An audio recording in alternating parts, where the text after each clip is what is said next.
Yon.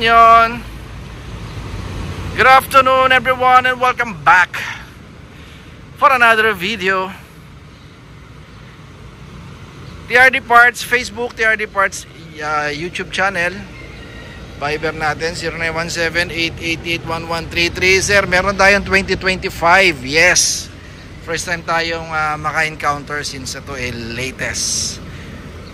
latest pa kay Marites.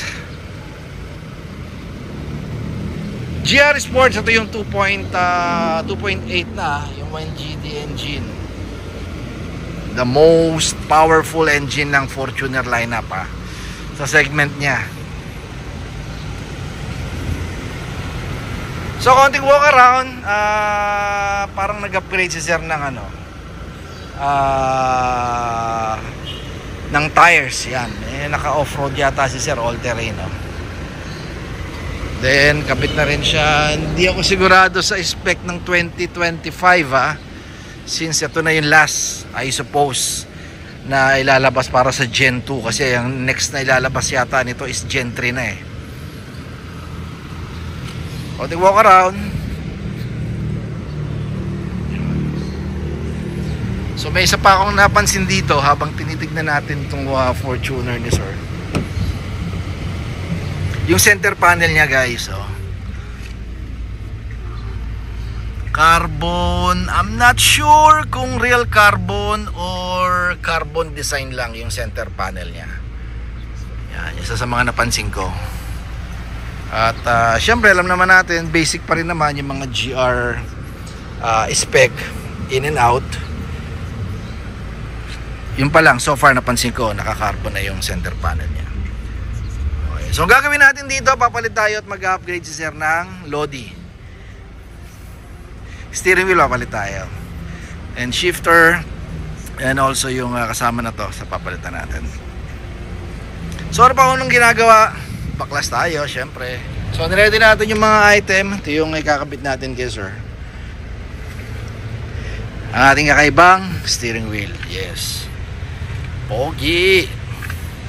Ito yung shifter. Ito yung multi-button panel ni sir.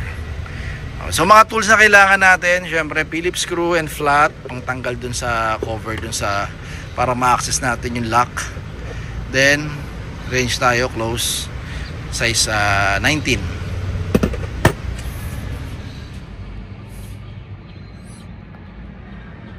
So tanggalan natin. Lodi. So lipat natin yung mga small parts doon sa bagong steering ni sir.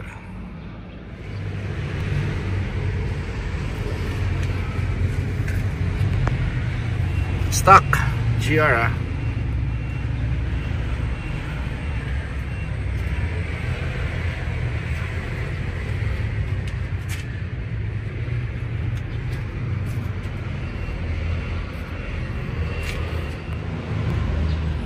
So install tayo.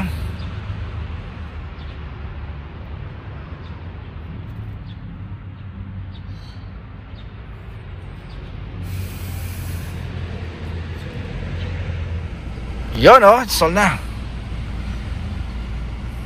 So flex natin ng konti yung in-install natin kay sir. Once again, this is a 2025 na GR Sport.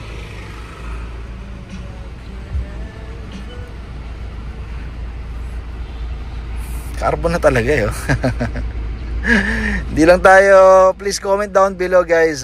Not sure kung real carbon pero mukhang carbon design lang siya Medyo matte yung finish niya Carbon design lang siguro to. So umpisa natin, syempre in-install nating malaki carbon Lodi. So steering wheel, this is a GR. Yan, kita naman natin. Flat top and flat bottom, perforated leather, of course, racing. Then the Italian stitches na design, andun pa rin syempre yung mga flex, diba? For your information guys, this is our one of the personal touch natin, yung design dito sa pagkaka customize ng steering galing ng Thailand. Alright, so hindi tinipid tong leather na ginamit or yung carbon na ginamit dito, dahil in fact napaka-thick at napakakapal, di ba? So mafe-feel mo ngayon dito na talagang nag-upgrade ka at ang driving experience kakaiba. Racing ang dating ano, di ba? Syempre sir, carbon yan, real carbon, hindi yan yung mga sticker lang na katulad nito na pagdududahan natin eh. Okay, so kumuha din si sir nung yung multi-button panel niya, na which is napaka-limited niya. Sabi ko nga, so presyo nito guys is 30,000 kasama to. Meron pa tayong stock, alam ko meron pa tayong isa yata na walang GR. Okay, 30,000 and 8,000 for multi-button panel, then 5,000 for shifter. Ito yung shifter ni sir, yan. Ito yung stock niya. So napansin ko nga pala guys medyo naging metallic or matte silver metallic yung mga finish nung dating nagsusumigaw na silver. Yan o. Medyo naging seryoso yung datingan ng Fortuner ngayon na 2024 o 2025, yan o.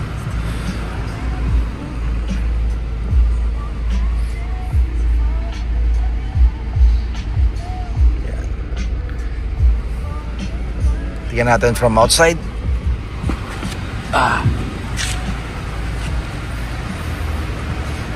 Nice, di ba?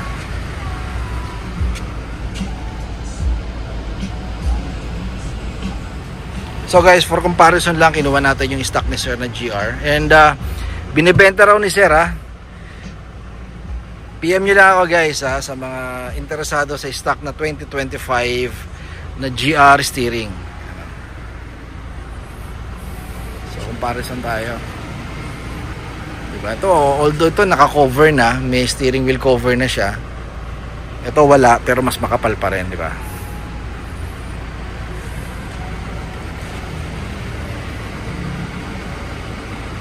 So thank you kay Sir Romeo ng Pasig. Follow guys, TRD Parts Facebook page, yung Philippine Vlog, and TRD Parts sa YouTube channel. Right? Then ang Viber natin 0917-888-1133. Once again, Mike TRD. Don't settle for anything less. Toyota is still the best. Keep safe everyone. Bye-bye.